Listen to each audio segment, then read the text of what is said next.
السلام علیکم ناظرین، امید کرتا ہوں آپ سب خیریت سے ہوں گے۔ آج کی ویڈیو میں آپ کو پاکستان کے کچھ مشہور لوگوں کا تعارف کروائیں گے جن کا تعلق قادیانی مذہب سے تھا، مگر بہت سے لوگ آج بھی اس سے بے خبر ہیں اور ان کو اپنا رول ماڈل مانتے ہیں اور ان کو فالو کرتے ہیں۔ تو چلیے بڑھتے ہیں اپنے موضوع کی طرف بنا کوئی وقت ضائع کیے۔ نمبر 1، ایئر مارشل ظفر احمد چودھری۔ ظفر احمد چودھری 19 اگست 1926 کو برطانوی ہندوستان میں پنجاب کے شہر سیالکوٹ میں احمدیہ تحریک سے تعلق رکھنے والے آرائیں خاندان میں پیدا ہوئے۔ انہوں نے لاہور میں پنجاب یونیورسٹی میں 1944 میں بیچلر ڈگری کے ساتھ داخلہ لیا اور گریجویشن کیا، اور پھر رائل انڈین ایئر فورس میں 1945 میں شامل ہو گئے۔ رائل انڈین ایئر فورس میں بطور پائلٹ افیسر 1946 میں نمبر 7 کمیشن حاصل کیا اور سکواڈرن میں شامل کیا گیا۔ تقسیم ہند کے بعد وہ رائل پاکستان ایئر فورس میں شامل ہو گئے۔ اپریل 1972 کو ایئر مارشل ظفر احمد چودھری کو پہلا 3 چیف آف ایئر سٹاف مقرر کیا گیا اور انہوں نے 1973 میں پاک فضائیہ کی کمان سنبھالی۔ ایئر انٹیلیجنس کو اختیار دیا گیا کہ وہ سویلین حکومت کو غیر مستحکم کرنے میں ان کے مبینہ سیاسی کردار کے لیے ایئر فورس کے کئی سینئر افسران کے کورٹ مارشل کے لیے انکوائری کرے۔ اس فیصلے نے فضائیہ اور سویلین حکومت کے درمیان تنازع کو جنم دیا۔ بالآخر فیصلہ اس بات پر پلٹ دیا گیا کہ تفتیش نامناسب وجوہات کی بنا پر کھولی گئی تھی، جس سے مبینہ افسران کو 1974 میں اپنی فوجی خدمات کو جاری رکھنے کی اجازت ملی۔ انہیں ستارہ قائد اعظم سے نوازا گیا تھا اور 2019 میں ان کا انتقال ہو گیا۔ نمبر 2، سائرہ وسیم۔ سائرہ وسیم لاہور، پاکستان کی ایک اہم حسر فنکار ہیں۔ اس وقت وہ امریکہ میں رہائش پذیر ہیں۔ سائرہ وسیم نے national college of arts Lahore سے تعلیم حاصل کی۔ اس کالج سے اس نے 1999 میں فائن آرٹس میں گریجویشن میں داخلہ لیا، اور اس کے ساتھ ساتھ سائرہ نے چھوٹے پیمانے پر مصوری پر توجہ مرکوز رکھی۔ سائرہ مصوری کے چھوٹے انداز کا استعمال کرتی ہے جو جنوبی ایشیا میں بنیادی طور پر سیاسی اور ثقافتی فن بنانے کے لیے وسیع پیمانے پر استعمال ہوتا ہے۔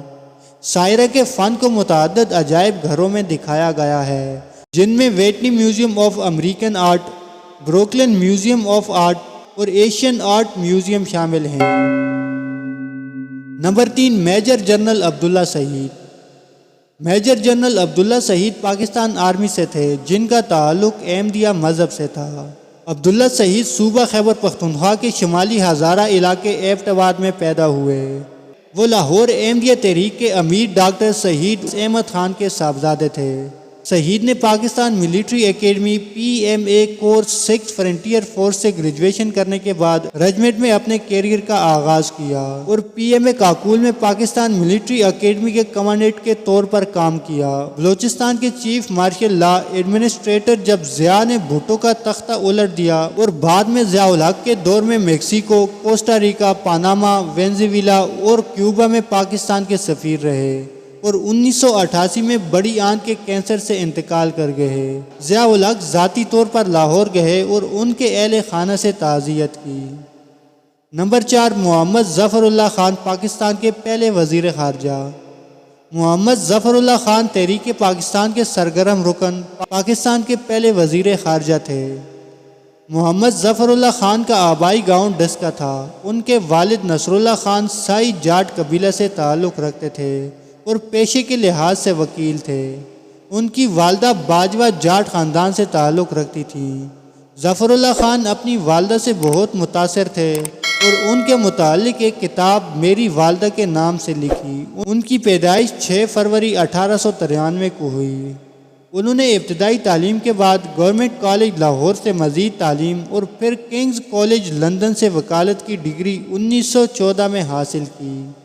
لندن میں لنکن بار میں شمولیت اختیار کی، وطن واپسی پر سیالکوٹ میں وکالت کا پیشہ اختیار کیا اور پھر 1926 میں پنجاب لیجسلیٹو کونسل کے ارکان بن گئے۔ محمد ظفر اللہ خان مذہبی طور پر احمدیہ جماعت سے تعلق رکھتے تھے۔ انہوں نے خود مرزا غلام احمد قادیانی کے ہاتھ پر بیعت کی تھی اور ان کے احمدی خلفاء کے معتمد رہے۔ وہ جماعت احمدیہ کے اہم عہدیداروں پر فائز رہے اور مذہبی امور پر متعدد کتب کے مصنف ہیں۔ 1953 میں ہونے والی احمدیہ مخالف تحریک کے اہم مطالبات میں سے ایک ظفر اللہ خان کے استعفیٰ کا مطالبہ بھی تھا۔ اس تحریک کے نتیجے میں پاکستان کی تاریخ میں پہلی مرتبہ لاہور میں فوجی قانون لاگو ہوا۔ اس تحریک کے کئی سال بعد ظفر اللہ خان نے 1958 میں سعودی بادشاہ کے شاہی مہمان کے طور پر عمرہ ادا کیا اور پھر 1967 میں دوبارہ مکہ مکرمہ سعودی عرب حاضر ہو کر حج کا فریضہ بھی سر انجام دیا۔ Number 5، major general Iftikhar Janjua. Major general Iftikhar Janjua اپنی دلیری اور اس اعتماد کی وجہ سے جانے جاتے تھے جس نے جنگ کی گرمی میں اگلے مورچوں میں رہ کر اپنے جوانوں میں حوصلہ پیدا کیا۔ ان کے والد راجہ محمود امجد بیرسٹر تھے اور یہ خاندان ضلع سرگودا میں آباد تھا۔ وہ میجر جنرل اعجاز احمد کے بھائی بھی ہیں جو قمر جاوید باجوہ کے سسر ہیں۔ میجر جنرل افتخار جنجوعہ 9 دسمبر 1971 کو انتقال کر گئے۔ وہ ایک اعلیٰ ترین پاکستانی افسر تھے جو ایکشن میں مارے گئے۔ وہ پاکستان میں رن آف کچھ کے ہیرو 1965 کے طور پر جانا جاتا تھا کیونکہ وہ اپریل 1965 میں ہند پاکستان جنگ سے قبل 6 بریگیڈ کے بریگیڈیئر تھے۔ لڑائی کے دوران 1971 کی پاک چھم کی جنگ کے دوران 23 انفینٹری ڈویژن کی بھارت جنگ کے دوران وہ پاکستان کی فوج کے ان 2 جرنیلوں میں سے ایک ہیں جو لڑائی میں مارے گئے تھے۔ نمبر 6، ستارہ بروج اکبر۔ ستارہ بروج اکبر ایک تعلیمی، متعدد عالمی ریکارڈ ہولڈرز اور گولڈ میڈلسٹ ہیں۔ وہ پہلی بار 5 سال کی عمر میں ہجوم سے اور قومی ٹیلی ویژن پر بات کرنے کی وجہ سے روشنی میں آئیں۔ وہ اس وقت یونیورسٹی آف آکسفورڈ اور NHS انگلینڈ جینومکس انگلینڈ میں کینسر کی محقق اور سب سے کم عمر سائنسدان ہیں۔ ستارہ بروج اکبر کا تعلق پاکستان کے صوبہ پنجاب کے ایک چھوٹے سے علاقے چناب نگر سے ہے جس کا پرانا نام ربوہ تھا۔ ستارہ بروج 10 فروری سن 2000 میں پیدا ہوئی۔ آج کل کے دور میں اگر کوئی بہت بڑی اچھی یا بری خبر ہو تو وہ میڈیا پر فوراً جنگل کی آگ کی طرح پھیلتی ہے، لیکن ایسا سب بڑی خبروں کے نصیب میں نہیں ہوتا۔ ایسی ہی ایک خبر پاکستانی لڑکی ستارہ بروج اکبر کے عالمی اعزاز کی بھی ہے۔ ابتدا میں یہ خبر چند سطروں کی صورت میں ایک ادارے کی جانب سے نشر ہوئی، پھر ایک ادارے نے ایک مختصر ٹی وی انٹرویو نشر کیا۔ اس دوران عوامی سطح پر سوشل میڈیا پر پاکستانی عوام کی طرف سے اس پر کوئی خاطر خواہ حوصلہ افزائی کا عمل یا ٹرینڈ دیکھنے میں نہ آیا۔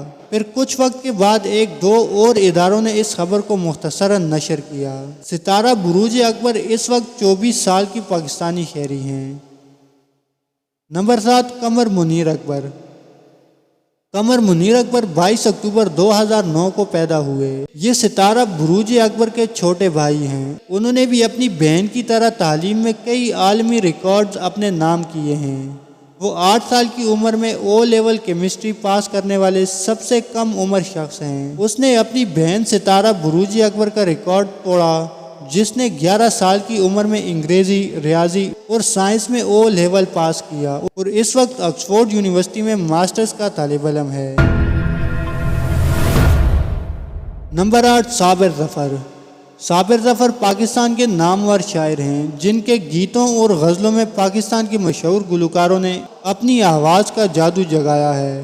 صابر ظفر 12 ستمبر 1949 کو کہوٹہ راولپنڈی پاکستان میں عبد الرحیم کے گھر پیدا ہوئے۔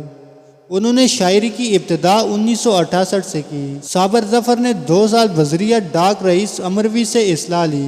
ماہنامہ اپنی زمین میں کچھ عرصہ بطور معاون مدیر کام کیا۔ نمبر 9، عبید اللہ علیم خان۔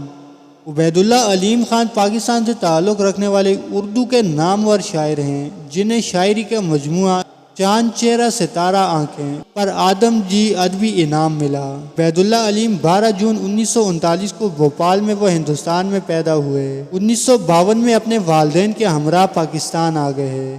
1969 میں انہوں نے کراچی یونیورسٹی سے اردو میں ایم اے کیا۔ انہوں نے ریڈیو پاکستان سے اپنی عملی زندگی کا آغاز کیا، پھر پاکستان ٹیلی ویژن میں بطور پروڈیوسر ملازمت اختیار کی، مگر 1978 حکام بالا سے اختلافات کی وجہ سے انہوں نے اس ملازمت سے استعفیٰ دے دیا۔ کچھ لوگ اس اختلاف کو ان کا قادیانی مذہب سے تعلق رکھنے کی وجہ بتاتے ہیں، کیونکہ 1973 کے آئین میں ان کو کافر قرار دے دیا گیا تھا۔